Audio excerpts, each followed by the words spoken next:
Are you ready to invest in yourself today? Welcome to the WealthBuilders Podcast, where investment leader Billy Epperhart teaches you how to build wealth through applied biblical wisdom.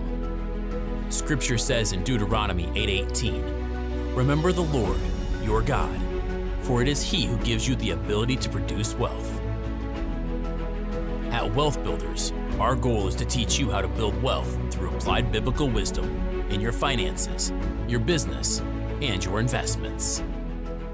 Hello and welcome to this week's Wealth Builders Podcast. I'm Conrad, and I want to thank you so much for joining us today.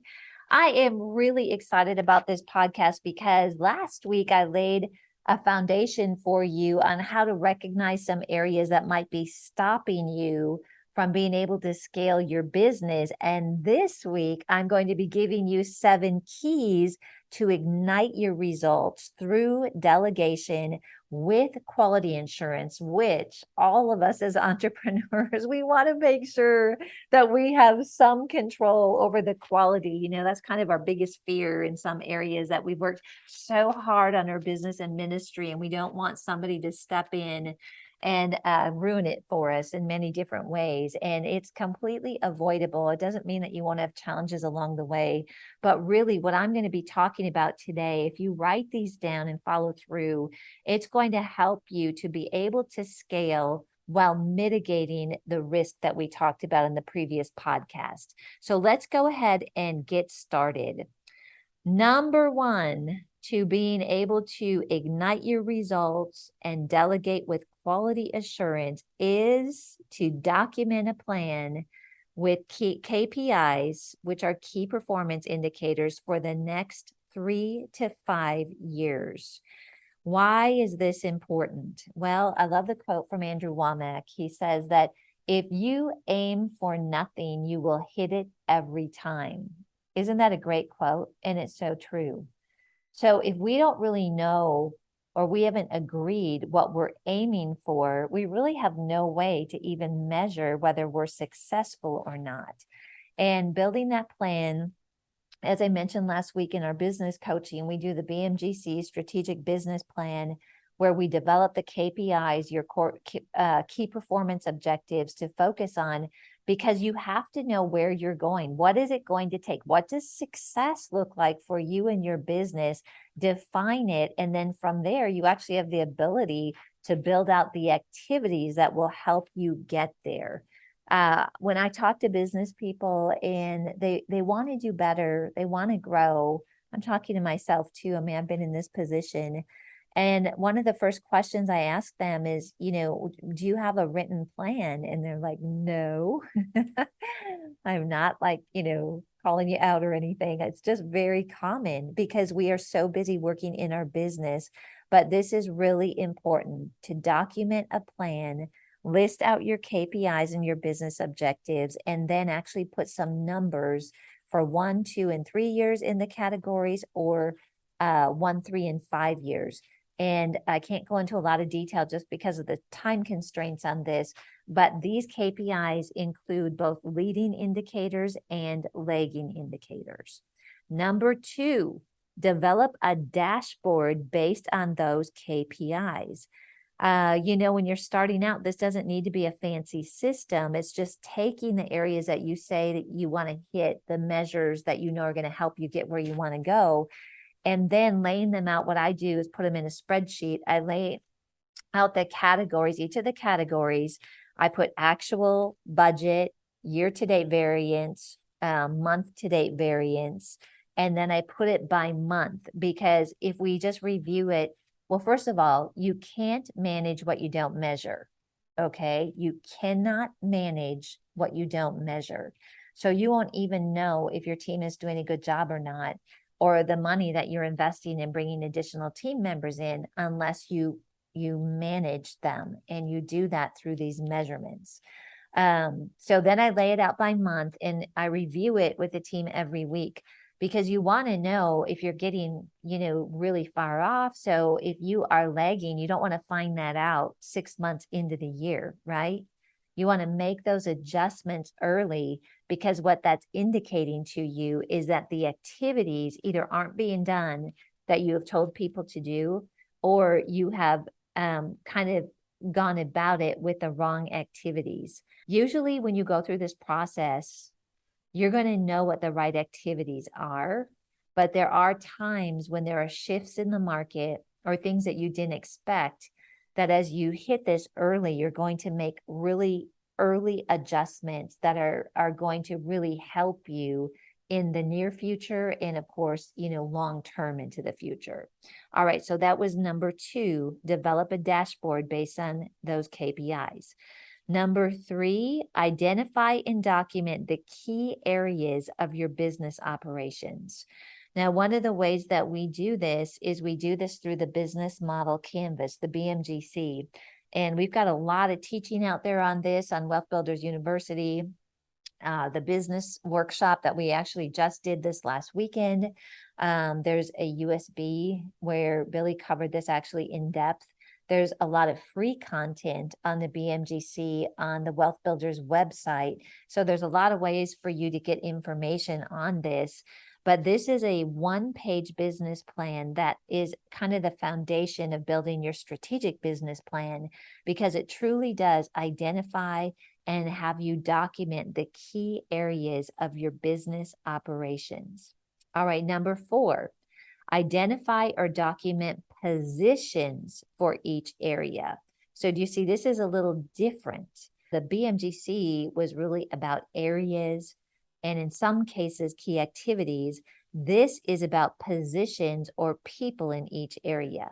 Now, when we are a small shop, we don't have a lot of people. So the traditional org chart works for businesses that have got some either contractors that fulfill positions, or you've got employees and you want to build it out that way if that's the case. But I want to encourage you to also build out an org chart based on function. Okay, so let's just say you're too small right now to have an accountant or a bookkeeper, but you know that that's a direction you want to go for you to be able to scale to the next level. Then you build out an org chart based on including that function of bookkeeper. And what that helps you to do is you don't make the assumption that you're going to hire a full-time employee for that. Who can do that until we scale up our revenue? But that will help you know there's a function there that needs to be taken care of, which allows you to figure out the best way to get that function fulfilled. So for me, I'm actually in this process personally that I just knew, and the Lord really impressed on me as well, that if we don't get these books in order, if we don't get an accountant involved and a bookkeeper involved to help with this, we're like capped out. We can't grow. And so I didn't go out and hire an accountant or a bookkeeper. I don't have the revenue right now to be able to do that on top of the other things. So what I did is I hired a person, a contractor that is helping with this. And so they work with several clients, and I'm one of them. So identify or document positions for each area. Number 5, create what I like to call recipes for success for each position. We definitely create job descriptions, which is the duties, whether it's a contractor. I have job descriptions for my contractors as well. They have to know what I'm expecting from them. But what this is, and I learned this in banking when I was in a position, we had 4 mergers in 5 years, and I had about 300 employees across 3 states, and I had to figure out how to merge the cultures and, make sure we had consistent customer experiences and strong operations. It was such a great opportunity in a really big challenge.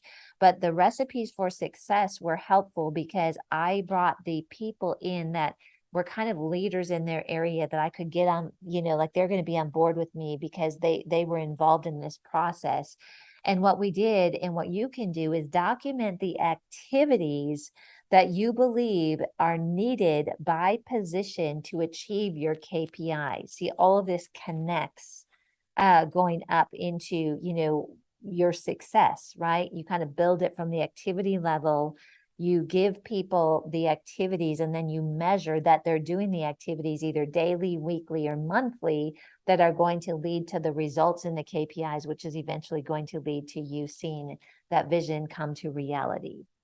All right, number 6, manage and oversee the activities that are being done. So what I did, and what I like to call this, is I just have like an audit template by position. And then what you can do is take these activities from the recipes for success, as well as some of the operational requirements, document those, and then it's either by observation or it's actual inspection. It might be through interview, that you on a consistent basis, we would do this monthly for each location, go through this step. And I had what we would call, this is a funny name, but we'd call them A-bombs, right? And it stands for Area Branch Operations Managers. But they were the people that would go out and visit the offices, but they had this tool, this template. So they didn't go in and have to, come up with, oh my gosh, what am I going to do as I go through this office or I talk to people? No, this was something where this template was created. So they knew exactly, they would go down the list and check off and provide their observations, which would fold up into a larger overall quality management that we put in place to ensure that we were strong both on the sales activities and the operations activities. So I know it sounds a little complicated, but really it's quite simple, and you can do it right at the beginning. If it's just you and your business, you build these things that is giving you a foundation for scaling. Okay. All right. And number 7, measure the results. This is absolutely key. It's not only that you measure the results, but you communicate and you have your team involved so that they see the results. And I like to pull the entire team together. We go through the KPIs because there's accountability to each other. But what I love about this is when we see success, then I can just say, hey, Hannah, you had a great success in this area. Tell us about it. It engages them in being able to be recognized for the work that they're doing. But also, if we have gaps, it's like, gosh, what are you seeing? What do we need to measure maybe in addition to this? Or what are you seeing as an owner over this area of some things that maybe we need to make adjustments with? But when you've got it like this in this form of the KPIs or the results, and you're measuring it, it gives you sort of like this third party document, right?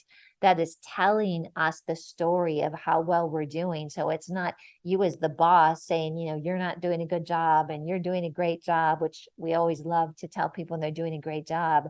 But people know by looking at this, and they're able to make, self adjustments along the way. And this gets us away from, us just aiming at nothing and hitting it every time. But this gives you and your team something to aim after and measure. And it really empowers them. You've brought these people around your table for a reason. God has brought them to you for a reason. And in this process, you are empowering them and giving them delegation responsibility, which when you have high achievers, they love that. They want to be able to impact the results and use the gifts and talents that God has given them to bring success to the organization. So I'm just going to review these 7 really quick here. Write these down. You might need to listen to this again. Or if you're just like, Karen, I really need this, I want to let you know that we've got a business coaching program at Wealth Builders that you can contact us to find more out about it, or go to our website, wealthbuilders.org, or email us at info@wealthbuilders.org. But here again are the 7 keys to ignite your results through delegation with quality assurance. Number 1, document a plan with KPIs. Number 2, develop a dashboard based on those KPIs. Number 3, identify and document the key areas of your business operations. Number 4, identify and document positions for each area. Number 5, create recipes for success for each position. Number 6, manage and oversee the activities that are being done. And number 7, measure the results. So thank you so much for joining me today. And just on behalf of Billy and Becky, we thank you so much for joining us each and every week on these Wealth Builders podcasts. And we'd love to hear from you. A matter of fact, I'd love to get your questions. And Billy loves that because we can do a podcast where we answer your questions in different areas. So if you've got questions that you would like Billy to answer in a podcast or me to answer with the coaches in a podcast, email us at info.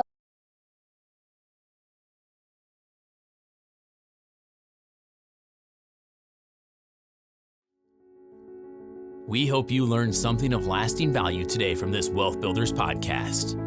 If you'd like any tools, teachings, or resources mentioned in the podcast, you'll find them online at wealthbuilders.org. Wealth Builders exists to teach you how to build wealth through applied biblical wisdom in your finances, your business, and your investments. Wealth Builders is a nonprofit organization. We depend on your donations to keep this podcast running. Please consider donating to us on wealthbuilders.org.